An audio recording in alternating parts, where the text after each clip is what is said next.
Hello students, आज हम पढ़ेंगे chapter number 13 science class 10th में इलेक्ट्रोमैग्नेटिक इंडक्शन। चैप्टर 13 है अपना magnetic effect of electric current और इस चैप्टर में अपना टॉपिक आता है इलेक्ट्रोमैग्नेटिक इंडक्शन। बच्चों, इलेक्ट्रोमैग्नेटिक इंडक्शन क्या है उसको जानने के लिए पहले हमें जानना होगा कि इंड्यूस्ड करंट क्या है। What is induced current? Induced current क्या होता है? देखिए, जब किसी वायर के अंदर वायर में जब हम क्या प्रोवाइड कराते हैं, फोर्स प्रोवाइड कराते हैं। फोर्स यानी कि मोशन। जब किसी वायर में मोशन होता है, फोर्स होता है और साथ ही साथ मैग्नेटिक फील्ड भी उसमें हो। और कंडीशन क्या है कि ये फोर्स और मैग्नेटिक फील्ड एक दूसरे के साथ क्या होनी चाहिए? परपेंडिकुलर होनी चाहिए। परपेंडिकुलर का मतलब इन दोनों के बीच में कितने डिग्री का एंगल हो? 90 डिग्री का एंगल हो। किन दोनों के बीच में? फोर्स और मैग्नेटिक फील्ड के बीच में 90 डिग्री का एंगल होगा तो इस वायर में एक और चीज़ प्रोड्यूस हो जाएगी और वो क्या है? वो है करंट। तब उस वायर में करंट अपने आप प्रोड्यूस हो जाता है कि in a conductor if force and magnetic field are perpendicular to each other then current will be produced in it। Current इसमें अपने आप से प्रोड्यूस होगा और ये जो करंट है ये फोर्स के साथ भी परपेंडिकुलर होगा और मैग्नेटिक फील्ड के साथ भी ये परपेंडिकुलर होगा। मतलब ये जो प्रोड्यूस हुआ है करंट, ये करंट फोर्स के साथ मैग्नेटिक फील्ड दोनों के साथ परपेंडिकुलर होता है। तो जब किसी वायर में, जब किसी कंडक्टिंग वायर में करंट प्रोड्यूस होता है खुद से, जबकि हमने उसको किसी बैटरी से, किसी सेल से कनेक्ट नहीं किया है, तब उस करंट को हम क्या बोलते हैं? इंड्यूस्ड करंट कहते हैं। तो इंड्यूस्ड करंट प्रोड्यूस होने की जो प्रोसेस होती है उस प्रोसेस को हम बोलते हैं इलेक्ट्रोमैग्नेटिक इंडक्शन बोलते हैं। तो स्टूडेंट्स, इंड्यूस्ड करंट की डेफिनेशन क्या हो जाएगी? व्हेन इंड्यूस्ड करंट को अगर हम डिफाइन करें तो लिख सकते हैं कि व्हेन करंट प्रोड्यूस होगा इसमें in a current carrying conductor, in a current carrying conductor. तो इसमें करंट अपने को खुद से यूज में नहीं लेना है, करंट इसमें प्रोड्यूस होगा। तो डायरेक्ट हम लिख सकते हैं कि इन ए कंडक्टर, डायरेक्ट को शॉर्ट कर सकते हैं व्हेन इन ए कंडक्टर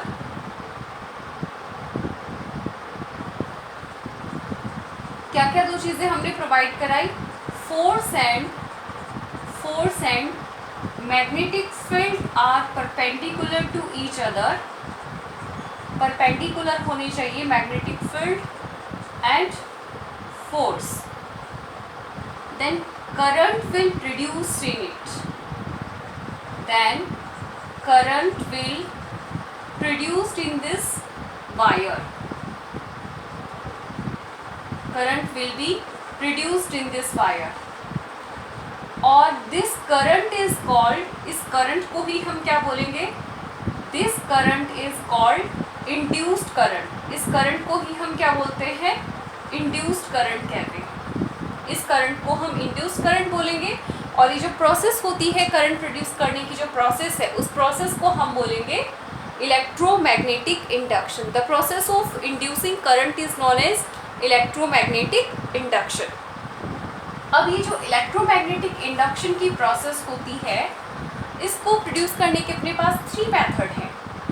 उसमें से फर्स्ट मेथड देखते हैं, हम साथ साथ इसको एक्सप्लेन कर लेंगे कि फर्स्ट केस में क्या होता है कि जब किसी वायर में जो कंडक्टर है या फिर जो वायर है वो मोशन में हो, कंडक्टर इज इन मोशन और जो मैग्नेटिक फील्ड है वो स्टेशनरी हो, यानी कि मैग्नेट जो हमने ली है वो स्टेशनरी हो। एक कंडीशन, वो कंडीशन हम पढ़ रहे हैं किस चीज़ की?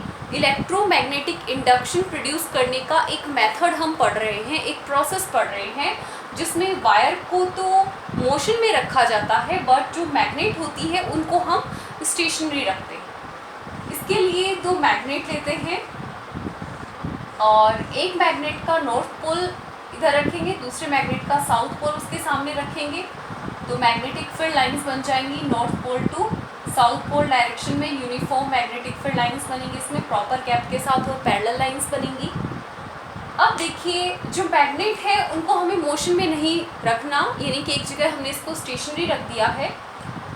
और अब क्या करना है, हमें इसमें से एक वायर रखना है। एक वायर को इस तरीके से लेना है कि ये मैग्नेटिक फील्ड लाइन को कट करते हुए जाए, और उस वायर को हम कनेक्ट कर सकते हैं बैटरी से नहीं करना, बल्ब से या फिर गैल्वेनोमीटर से कनेक्ट कर सकते हैं। गैल्वेनोमीटर क्या होता है, देखिए G को सर्कल में लिखते तो ये गैल्वेनोमीटर का साइन होता है। गैल्वेनोमीटर वो डिवाइस होती है जो ये शो करती है कि उस वायर में, उस करंट कैरिंग कंडक्टर जो भी वायर लिया है उस वायर में करंट पास हो रहा है या फिर नहीं हो रहा। मतलब ये दो ही चीज़ें शो करेगा, या तो करंट पास हो रहा है या फिर नहीं हो रहा। अगर करंट पास होगा तब तो इसकी नीडल में डिफ्लेक्शन होगा, मोमेंट होगा, और जब ये करंट इसमें पास नहीं होता तो इसकी जो नीडल होती है वो ज़ीरो पे आ जाती है, स्टेशनरी हो जाती है।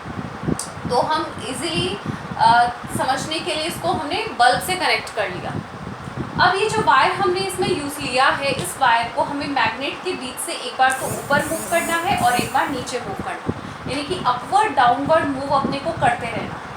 और जैसे ही हम इस वायर को ऊपर लेके जाएंगे तो क्या होगा, ये बल्ब ग्लो करेगा, फिर वापस नीचे लाएंगे तो फिर से ग्लो करेगा। अगर हमने वायर को वहीं स्टेशनरी रख लिया, यानी कि दो मैग्नेट हमने ले ली, मैग्नेट के बीच में एक वायर लिया, और वायर को अगर हम ऊपर रख लेंगे तो कंटिन्यूसली करंट पास नहीं होगा। वायर को हम नीचे भी रख देंगे हमेशा के लिए तो भी करंट पास नहीं होगा। हमें करना क्या है, कंटिन्यूसली वायर को मोशन में रखना है ताकि करंट इसमें पास होता रहे।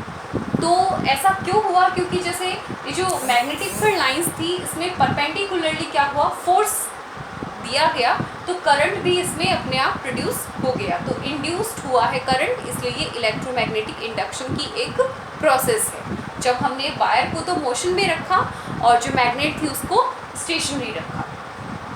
दूसरा मेथड क्या है अपने पास, दूसरे मेथड में हम क्या करेंगे, इसी का थोड़ा रिवर्स कर लेंगे, यानी कंडक्टर जो पहले मोशन में था वो तो ले लेंगे हम स्टेशनरी, कंडक्टर जो क्या था मोशन में था वो स्टेशनरी लेंगे, और जो मैग्नेट जो स्टेशनरी थी उसको कैसा ले लेंगे, हम मोशन में ले लेंगे, तो भी करंट प्रोड्यूस किया जा सकता है, इंड्यूस किया जा सकता है।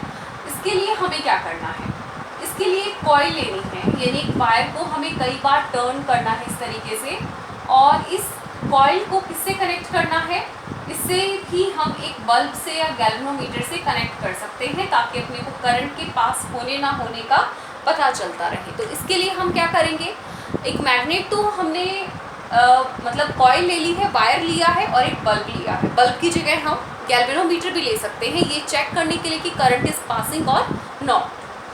अब एक बार मैग्नेट हमें लेनी है, बार मैग्नेट जिसके अंदर दो पोल होते हैं, नॉर्थ पोल साउथ पोल। तो जो बार मैग्नेट है उसको एक बार तो हम क्या करेंगे, इस कॉइल के अंदर डालेंगे, यानी पुश करेंगे, और एक बार इसको वापस पुल करेंगे। जैसे ही पुश किया, पुश करते ही क्या होगा, इसके अंदर ये बल्ब ग्लो करेगा, और अगर हमने इसको बाहर निकाला तो भी बल्ब ग्लो करेगा। कंटिन्यूसली पुश एंड पुल करते रहेंगे तो ये जो बल्ब है वो ग्लो करता रहेगा। लेकिन वैसे ही जैसे वायर को हम ऊपर उठा लिया था पिछली बार, तो वो क्या करता है, ग्लो करना बंद कर देता है। तो वैसे ही अगर हमने इस मैग्नेट को अंदर रख दिया, इस कॉइल के अंदर रख दिया, तो ये बल्ब ग्लो नहीं करेगा, और अंदर ला करके बाहर भी हमने छोड़ दिया तो भी बल्ब ग्लो नहीं करेगा। कंटिन्यूसली क्या करना है, हमें मोशन में रखना है इस मैग्नेट को, तो ये बल्ब ग्लो करता रहेगा, यानी कि करंट इंड्यूस होता रहेगा। इलेक्ट्रोमैग्नेटिक इंडक्शन की प्रोसेस है वो कंटिन्यू चलती रहेगी। तो क्या किया है इसमें हमने, ये जो कंडक्टर है, वायर को हमने कोई मोशन नहीं दिया, कोई फोर्स नहीं दिया, ये वही है जैसा पहले था। और एक मैग्नेट ली है हमने, बार मैग्नेट, उसको एक बार इस कॉइल के अंदर डाला और एक बार बाहर निकाला। पुश एंड पुल की वजह से इसमें जो मैग्नेटिक फील्ड थी, यानी कि जैसे हमने अंदर रखा तो मैग्नेटिक फील्ड लाइन ने इस वायर जो है वो इसी शेप में हमने इसको टर्न कर रखा है कि मैग्नेटिक फील्ड लाइन इसको कट करेंगी, और जब बाहर निकालेंगे तो वापस से कट करेंगे तो फ्लक्स क्रिएट हो जाएगा। इसके बारे में आप हायर स्टैंडर्ड्स में पढ़ेंगे, बट अभी आप इतना ध्यान रखिए कि किस तरीके से इलेक्ट्रोमैग्नेटिक इंडक्शन प्रोड्यूस किया जाता है। तो बार मैग्नेट ली, एक कॉइल ली, वायर की कॉइल बनाई, एक गैल्वेनोमीटर या फिर बल्ब लिया, मैग्नेट को हमने एक बार इसके अंदर पुश किया और एक बार पुल किया। कंटिन्यूसली पुश और पुल करने से इस वायर में, इस कॉइल में क्या हो जाता है, करंट इंड्यूस हो जाता है। रीज़न क्या है इसका?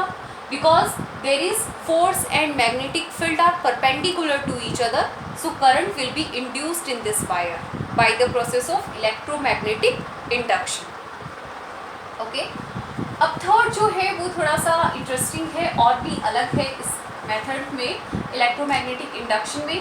इसमें क्या करना है हमें? इसमें हमें दो कॉइल लेनी है। एक कॉइल को तो हम कनेक्ट कर देंगे इसके साथ, इसमें हम एक स्विच लगाएंगे और एक बैटरी लगाएंगे। स्विच और बैटरी के साथ इसको कनेक्ट कर देंगे। और जो दूसरी कॉइल है वो लेनी है हमें, बट उसको इसके साथ कनेक्ट नहीं करना, इसको हमें इसके पास रखना है और इसके साथ कनेक्ट ना करके इसको सिर्फ हम बल्ब से या फिर जो अपना गैल्वेनोमीटर है उससे कनेक्ट कर देंगे। देखिए ये आपस में बिल्कुल भी कनेक्टेड नहीं है, बस पास में जरूर रखी हुई है। अब क्या करना है हमें, इसमें जो पास में रखी हुई जो कॉइल जिसको हमने बैटरी और स्विच से कनेक्ट कर रखा है, इसमें हम कंटिन्यूसली स्विच को ऑन करेंगे फिर ऑफ करेंगे, फिर से इसको ऑन करेंगे और फिर इसको ऑफ कर देंगे। कंटिन्यूसली ऑन ऑफ करने से ये बल्ब ग्लो करता रहेगा। जैसे ही हम इसको ऑफ करके छोड़ देंगे तो ये बल्ब भी ग्लो करना बंद कर जाएगा। और अगर हमने इसको कंटिन्यूसली ऑन कर रखा है तो भी ये बल्ब ग्लो नहीं करेगा। हमें बार बार क्या करना पड़ेगा, इसके पास ही रहना पड़ेगा, मतलब इसके स्विच को ऑन ऑफ करते ही रहना पड़ेगा, तभी ये बल्ब ग्लो करेगा। और बल्ब के ग्लो करने का रीज़न क्या हुआ इसमें देखिए सिर्फ हमने स्विच, बैटरी, वायर बस यही दिया है इसको और इसको कनेक्ट भी नहीं किया, तो ऐसा कैसे हो गया?